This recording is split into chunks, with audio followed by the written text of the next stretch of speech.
Alhamdulillah wa syukurillah wa salatu wa salamu ala rasulillah wa ba'd. Rabbi syrah li sadri wa yassir li amri wa hlul 'uqdatam min lisani yafqahu qawli. Ma'asyiral muslimin rahimani wa rahimakumullah. Saya yakin semua kita sudah tahu kondisi di negeri kita, karena setiap kali kita melihat di media sosial, maka kita akan dapati huru-hara yang luar biasa.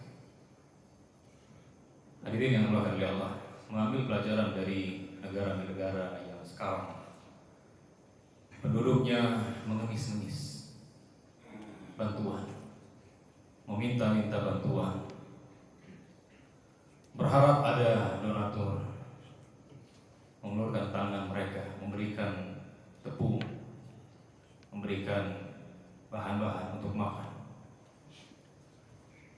Perlu kita ingat bahwa itu terjadi sebabnya adalah apa yang mereka lakukan dahulu, mirip seperti yang dilakukan oleh masyarakat kita sekarang. Mereka menyesal karena kondisi mereka sudah seperti itu. Keamanan hilang, melihat anak istri kelaparan, tidak ada yang bisa dimakan. Mereka menyesal. Dan ada seseorang yang diwawancarai, ya, kemudian dia pun menyampaikan bahwa kami sangat menyesal. Apa yang kami lakukan, kami terbawa hawa nafsu, emosi, tanpa memandang maslahat yang besar untuk kedepannya.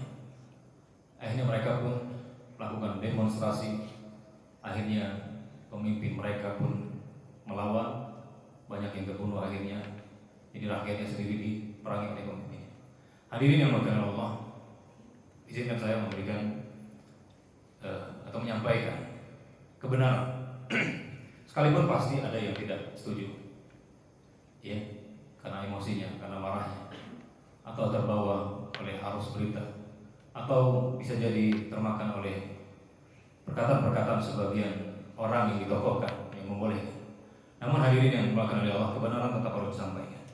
Kalau kita buka Sahih Muslim, kitab tersahih, ini juga Sahih Bukhari, Sahih Muslim lah, anggap kita ambil. Kita buka Kitabul Imarah, kitab terkait dengan kepemimpinan. Maka kita akan dapat di ma'asyiral muslimin, di situ Nabi SAW dengan sabdanya yang cukup banyak menyampaikan agar kita bersabar. Nabi SAW bersabda, "Man ra'a min amirihi syai'an falyasbir. Man ra'a min amirihi syai'an yakrahu falyasbir." Barang siapa yang melihat atau mendapati sesuatu yang tidak dia sukai dari pemimpinnya, hendaklah dia bersabar. Di hadis yang lain, Nabi SAW mengatakan, "Isma' wa'aqil wa in daraba dhahraka wa akhadha malaka." Tetap dengar dan taat meskipun pemimpinmu memukulmu dan mengambil harta. Nabi SAW, masyaallah muslimin, hadis banyak yang senada.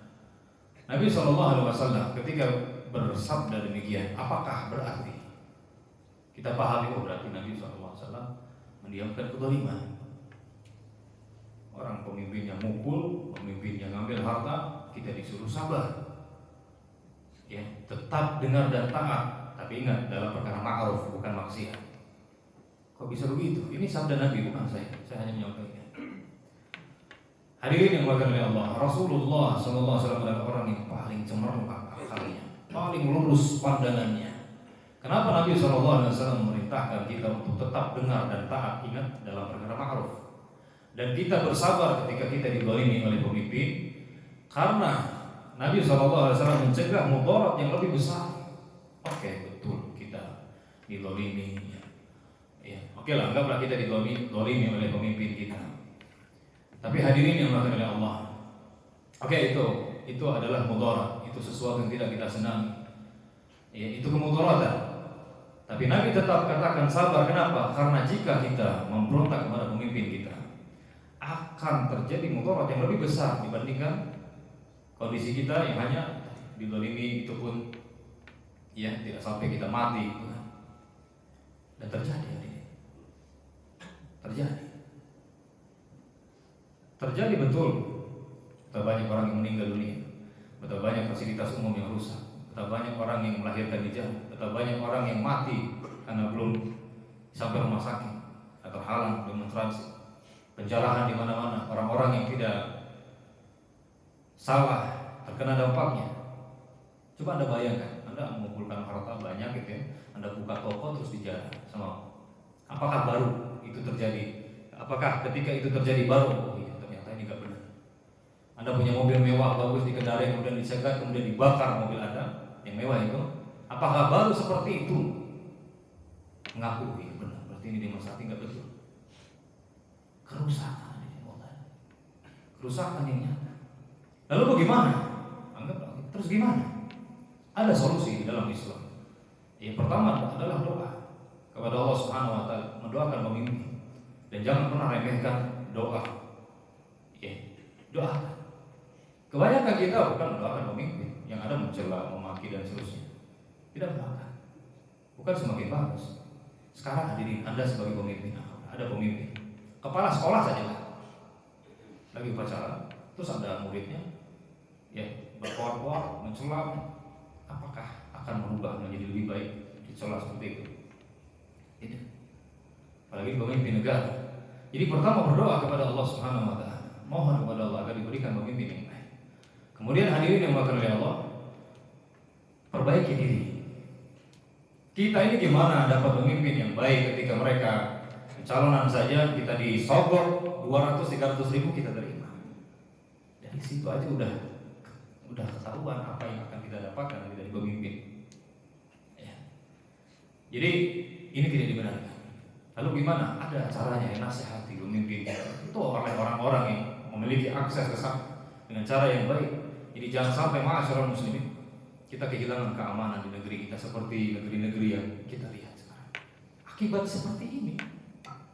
Kalau kayak gitu kita diam, enggak diam, kita doakan, kita orang-orang itu ada orang-orangnya yang bisa menasihati sampai ke sana. Nanti gimana? Enggak akan lebih baik? Saya tanya dari pemimpin-pemimpin sebelumnya, terjadi demonstrasi apakah lebih baik? Apakah utang negara menjadi lunas? Buktinya semakin bertambah, buktinya semakin terus inflasi dan seterusnya. Semoga Allah Subhanahu wa taala berikan hidayah kepada pemimpin-pemimpin kita, dan semoga Allah Subhanahu wa taala perbaiki diri kita. Karena gimana kita mendapat pemimpin yang baik kalau kita hanya aja bersogok menyogok mainnya. Ya, ada pencalonan tadi disogok supermi atau telur diterimanya. Ya itu untuk membalikan itu, biaya itu. Ini mereka korupsi dan semacamnya. Semoga Allah memperbaiki kaum muslimin, semoga Allah menjaga keamanan di negeri kita. Semoga Allah Subhanahu wa taala senantiasa menjaga pemimpin kita. Semoga Allah Subhanahu wa taala betul-betul memberikan taufik dan hidayah kepada kita sehingga mereka memimpin kita dengan pimpinan yang baik. Amin ya rabbal alamin. Wallahu taala a'lam bissawab. Wassallallahu ala nabiyina Muhammad wa ala alihi wa sahbihi wa baraka wa sallam. Assalamualaikum warahmatullahi wabarakatuh.